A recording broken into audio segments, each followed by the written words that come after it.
بسم الله الرحمن الرحيم الحمد لله رب العالمين وأصلي وأسلم على نبي الله الكريم محمد بن عبد الله المبعوث رحمة للعالمين وعلى آله وصحبه ومن دعا بدعوته واستنى بسنته إلى يوم الدين ثم أما بعد. Благодарност да му припаѓа на возвишениот Аллах субханаху ва таала, створителот на небесата и земјата. Само него обожаваме и само од Аллах субханаху ва таала прошка бараме. Салават и селам на нашиот пратеник Мухаммед салаллаху алейхи ва селем, неговата фамилија, неговите асхаби и сите оние кои го следат и ќе го следат неговиот правец, неговиот суннет се до судниот ден.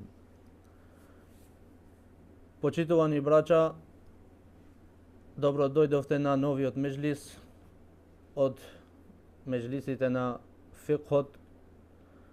И овие меџлиси се почнати пред неколку месеци и ќе продолжуваме се до тогаш каде што Аллах субханаху ва таала ќе ни дозволи и ќе бидеме живи. Навистина овие меџлиси се меџлиси на хајрот, на добрината, затоа што овде се учат прописите на нашата вера, како да го обожаваме на Аллах субханаху ва таала на најисправен начин, на најисправната форма. Затоа што човекот, ако нема знаење, тогаш нема да знаети како да го обожават на Аллах субханаху ва таала. И вие како што знаете дека нашиот пратеник салаллаху алейхи ва селем немат оставено нешто од верата што не е објаснето. Но проблемот е кај нас. Колку се интересираме за да знаеме од нашата вера. Следењето на суннетот на пратеникот салаллаху алейхи ва селем е фарз, е ваџиб. Знаењето се делува на два видови. Еден вид што е фарз, обавеза да се учи, и еден вид друг што е доброволен ибадет да се учи. Не е фарз. Него тоа му припаѓа на алимите, на учените. Но онај што е фарз и обавеза за секој верник е прописите на својата вера, како обожавањето на Аллах субхану ва таала, теухидот, едноштво на верата, потоа абдестот, прописите на абдестот детално, потоа прописите на намазот, на постот, зекатот и хаџот. И ако некој се занимава со трговија, тогаш треба да ги знае прописите од трговијата, за да не падне во некој харам голем, па да му стане после све што добива од таа работа, да му стане вид харам. Ние ќе продолжуваме со прописи триење по завој, турбан и шамја. Од како што завршивме со прописите на триење на чорапи. Триење на чорапи завршивме детално за прописите и кажавме дека прописите или прописот за триење на чорапи е дозволено со Куран, според некои учењаци, со суннет и со консензус на учењаците. Денеска триење по завој или гипс или лонгета. Све што се врзит околу рака, нога, зависи каде му е раната на човекот и каде му е скршено, значи некој дел од телото. И ова е дозволено со консензус на учењаците. Било тоа од голема безабдесна состојба или мала безабдесна состојба. Пазите, ова е една од разликите меѓу триење месх над чорапи и триење над завој или гипс. Кажавме дека триење над чорапи кога е дозволено? Кога е дозволено да се трие на чорапи? Кој е услов за да се трие на чорапи? Првиот услов кој е? На чистота. Значи да имате облечено на Чистота со абдес. Гипсот каде разликува и завојот, што не е обавеза и не е услов да се стави гипсот под абдес или под чистота. И дозволено е да се трие над гипсот или над завојот, бил тој во мала безабдесна состојба или бил во голема безабдесна состојба како џунублокот. Значи, ако е џунуб, тој смее да ја врзит раката, смее да врзит гипс, и смее да врзит лонгета, па потоа да трие над тоа. Јасно? Триењето по завој, кажаме дека е дозволено со консензус на учењаците. После, триењето по завој или гипс се разликува од триењето на местви или чорапи. И тоа со неколку разлики. Тие се 6. Се разликуваат. Ако се постави прашање со што се разликува триењето на чорапи со триењето на гипс или завој, имат разлика. Не е исто како триењето по местви или чорапи. Триењето по завој или триењето по чорапи или местви, обавеза е да ги имаат облечено во чистота. Ова првото што го кажавме, во абдес. Во разлика со триењето по завој или гипс, каде што не е обавеза пред да се врзит завој или гипс, човекот да зема абдес или да е чист од безабдесната состојба, од големата безабдесна состојба. И ова според најисправното мислење. Иначе имат кај хамбериите дека велат и гипсот и завојот треба да се врзит во чистота, треба да се врзит во чистота со абдес. Но најисправното мислење е дека не е услов чистотата за да се врзит гипсот или завојот. Значи со ова се разликуваат од мествите, од чорапите. Чорапите морат со абдес и да не е во голема безабдесна состојба, да не е џунуб.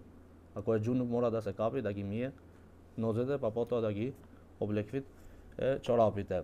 Втората разлика, триењето по местви или чорапи треба да биде само над чорапи, само над чорапот, површински на горниот дел од чорапите. А триењето по завој или гипс треба да биде целосно врз гипсот или завојот. Како? Например, имаш врзан гипс во раката. Сега како ќе триеш како на чорапи, само згора вака? Не. Треба на сите страни да му поминиш на гипсот со местот. Јасно? Ова се разликува од чорапот. До чорапот само површински во згорниот дел од чорапите триеме. Како триеме? Земеме вода и тресиме рацете, па потоа триеме на чорапи со отворени прсти вака. И до каде? Од каде почвиме? Триење на чорапи од кај почвиме? Од кај прстите до каде? И каде што почви горниот дел од ногата. Значи ова е втората разлика. Врз гипсот или завојот целосно мест, а чорапите само над чорапи. Третата разлика која е? Триењето на чорапи има време траење. Има време траење. Колку беше за патникот? Време траењето на месот? 72 часа. Колку се тие? 3 дена заедно со ночите. А за непатникот колку беше? 24 сата. Значи, а за гипсот имат време траење колку треба да се триет или за завојот, ако е врзано во рака. Имат? Немат. Затоа се разликуваат од чорапите и мествите. Зашто таму имат време траење, а гипсот не. Се додека да оздравит. Мој да триет над гипс или завој. Се додека да оздравит. Јасно, ова е третата разлика и голема разлика е ова. После, четвртата, триењето на чорапи или надместви е дозволено само во мала безабдесна состојба. Како? Мала безабдесна состојба. Што спаѓа во мала безабдесна состојба?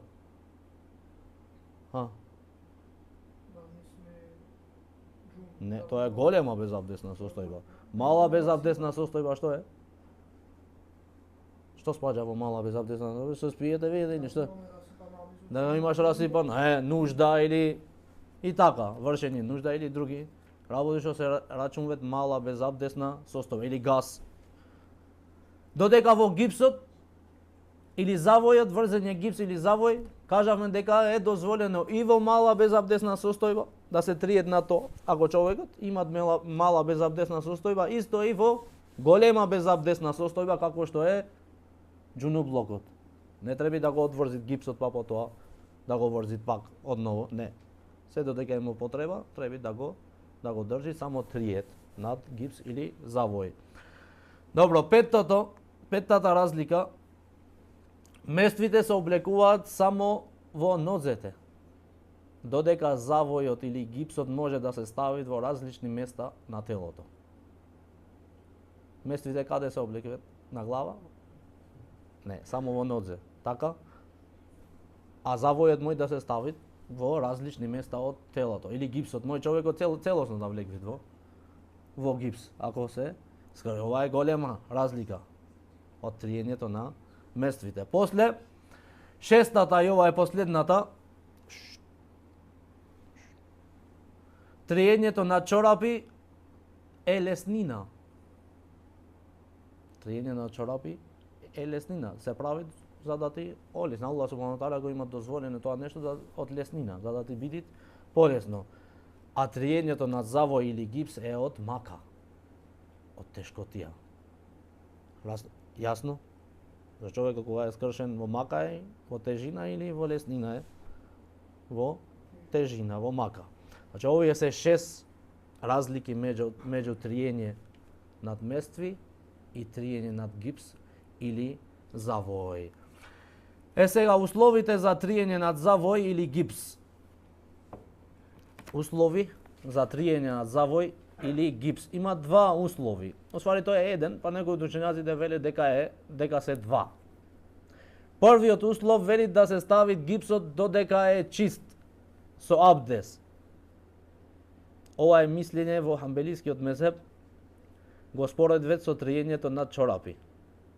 Но второто мислење е поисправно дека не е услов да е со абдес. Затоа што кажавме дека се разликуваат, дека гипсот или завојот е дозволено да се триет и во мала безабдесна состојба и во голема безабдесна состојба. Затоа во ова второто мислење е поисправно дека не е услов чистотата за да се трие над гипс или над завој. Ова е мислење што имат одбрано кој Ибн Теймија, рахимахуллаху таала, едно е пренесување од имам Ахмед. Вториот услов да не го надминува со врзењето на завојот или гипсот повеќе од колку што е потребно. Ова е главен услов. Например, човекот го има скршено прстот. Тој што прави? Ја врзит цела рака.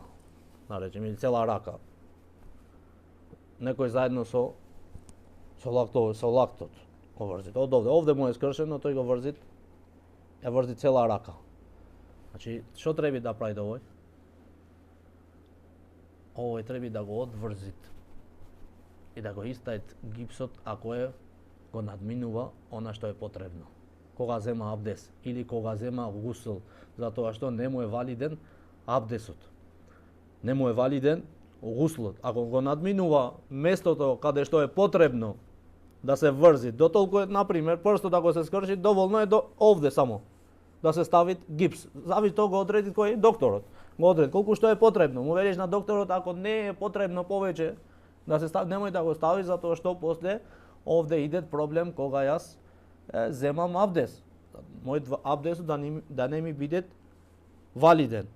Јасно, ова е битно меселе. Затоа што некој или овде му е изгорено местото и треба да стави лепенка.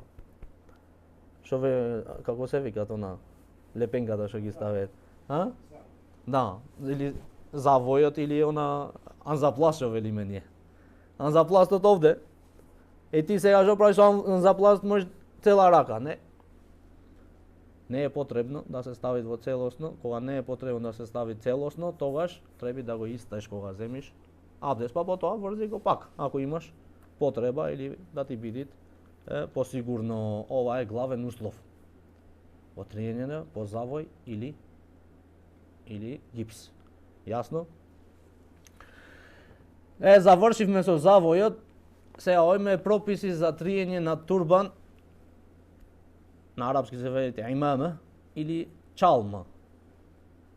Прописи за триење на турбан, имама или чалма.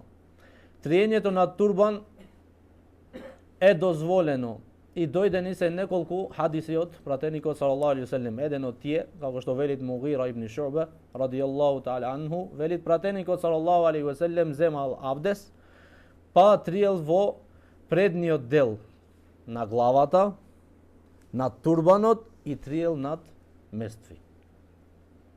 Како? Зашто турбанот може да се врзи, например, поназад, во погоре, и овој предниот дел од главата да остане, косата да се видит. И тогаш треба пратеникот салаллаху алейхи ве селем кога триел прво каде што се гледаше косата, и потоа триел над турбанот горе, и потоа триел над местви.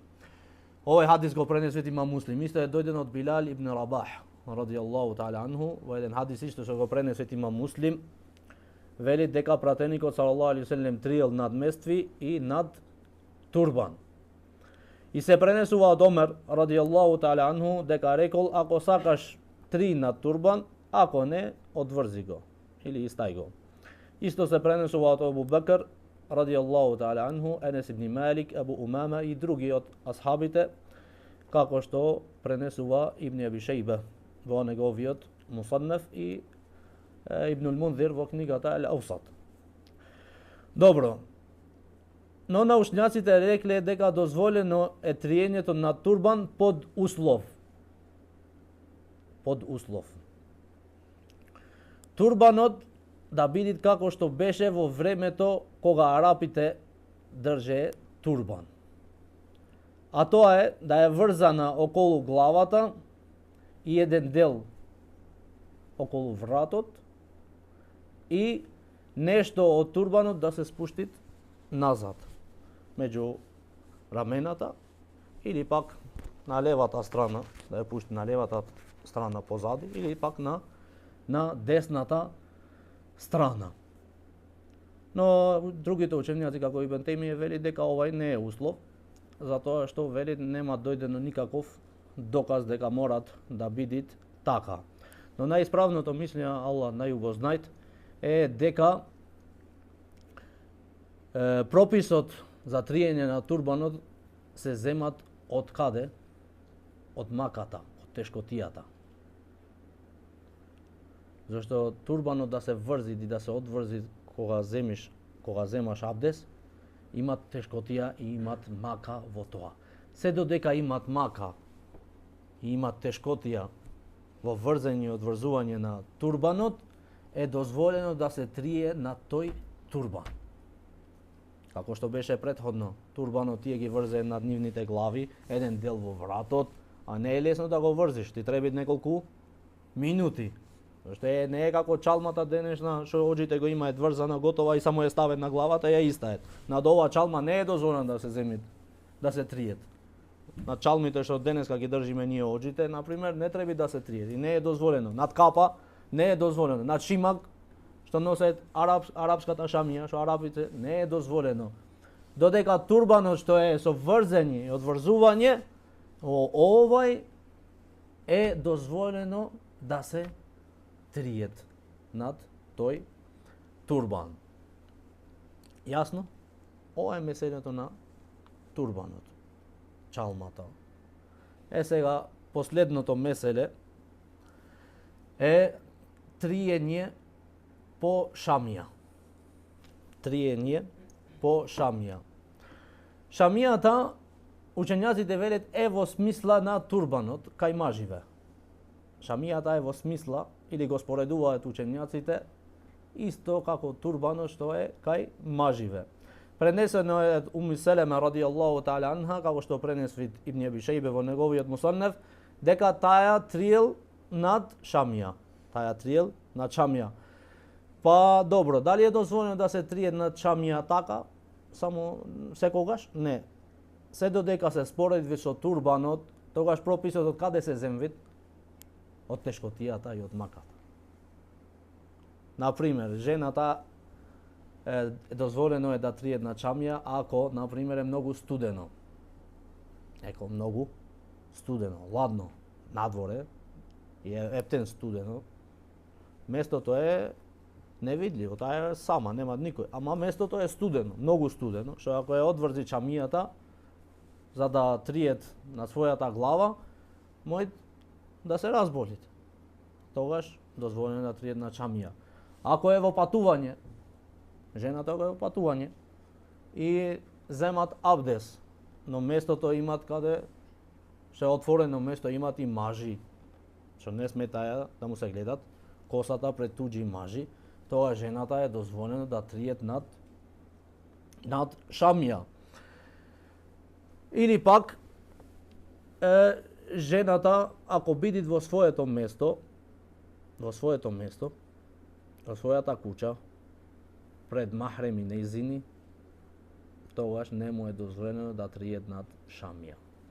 Не му е дозволено да триет над Шамија. Така дома да му текфит, да триет над Шамија, не е дозволено. Значи Шамијата, по Шамија е дозволено да се триет под услов, а тоа е ако е во мака, ако е во тежина или во тешкотија, тогаш е дозволено жената да триет над Шамија. Значи ова е услов. Значи некои од жените мислат дека дозволено да триет над Шамија така, општо. Како за турбанот што рековме кај маживе, ако е турбанот што има тешкотија во врзување и одврзување, дозволено е. Ако е капа, обична капа, ако е чалма од оџа, ако е Шамија што ги носат арапите, овие шимак што се велет, не е дозволено да се триет над тие, но мора да триет над главата. Целосна глава. Јасно? Но овде? Овие се меселите за триење на турбан, триење по завој и триење над Шамија. И со ова му даваме крај на дерсот триење на местви, турбан, завој и Шамија. Нормално има детални месели во ова, но најглавните и најбитните месели се објаснати. Потоа, во идниот дерс во фиқх, иншааллаху таала, ќе продолжуваме со која тема? Со гуслот. Прописи за гуслот или капењето или целосно капење. Аллах субхану таала да ни олеснит. Нормално кога ќе завршиме со поглавието за чистотата целосно до намазот, кога ќе пред да почнеме со намазот, ќе се прави еден голем тест. Еден голем тест. И тој ќе имат можда 60 прашања. Ќе има 60 прашања од 100 поени. Кој ќе го поминит тој со целосно да ги земит поените, нормално дека ќе имат некоја посебен поклон и посебна хедија. Нормално дека тој тест ќе биде малку поразличен од овие кратките тестови што ги правиме, ама вредит да се правите. Вредит да се правите. Значи ние ќе правиме тест за ова поглавие како што правиме секогаш.